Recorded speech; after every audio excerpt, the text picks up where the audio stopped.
Hello, my name is Brian Horizon. I'm a wood turner from Knoxville, Tennessee. I'd like to share with you some examples of why not everything turned on a lathe has to be round. My inspiration is the work of well-known turners Art Leesman and Barbara Dill, and recently I had an exhibit at the Appalachian Center for Craft on not everything has to be round. Let's take a walk through the exhibit. You can see the first two items are one that's round, a nice bowl, and the second one's not round, a tall rectangular vase turned with therming. But I'm getting a little ahead of myself. Therming is one of the topics we'll talk about in the exhibit and the examples provided here. I've split the displays into three areas: simple three-axis twists, half twist techniques, and then therming, and I'll talk about each one with examples. So let's look at the first example, turning the simple twist. Geometry is kind of interesting, and we'll see that here in the examples from the exhibition.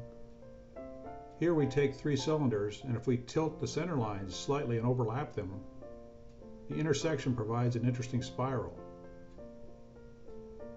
The amount of twist you get is really determined by the amount of intersection of these different axes. And you can see here from no twist to 120 degrees of twist.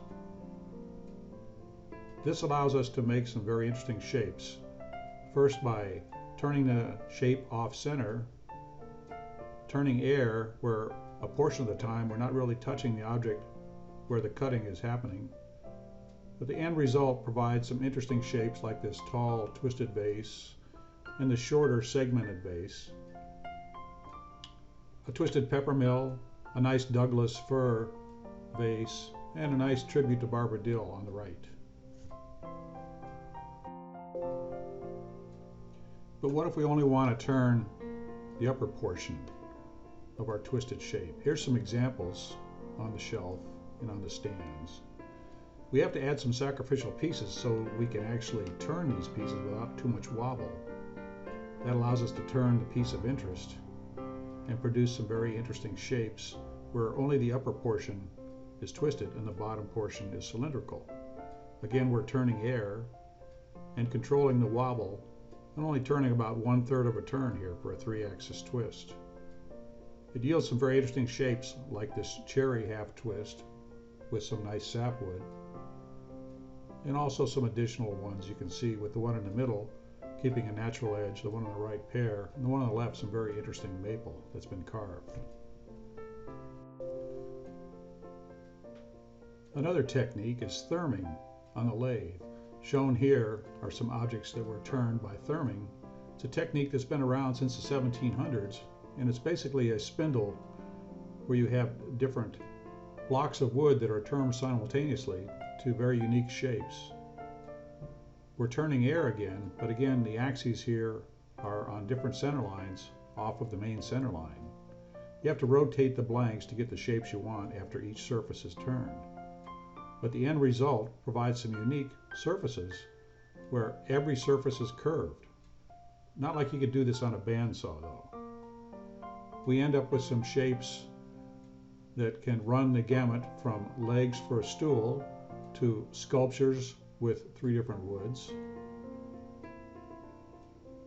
as shown here, or to a large urn held up by three legs that were turned with therming.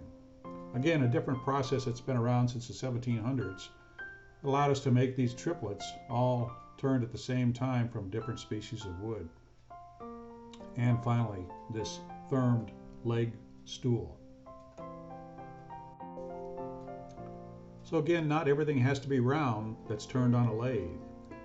These have been some examples I provided to try and inspire you and enlighten you and give you an opportunity to try some different techniques on your lathe to keep those creative juices flowing.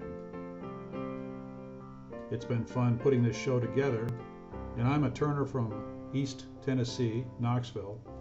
I've exhibited at various places, and I've published articles in American Wood Turner and the British Wood Turner magazine.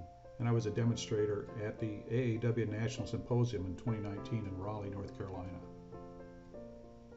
You can get more information on my website, www.horais.com, or check out some of my YouTube videos. Again, try something different. It's fun and it gives you the opportunity to explore, but thanks for watching.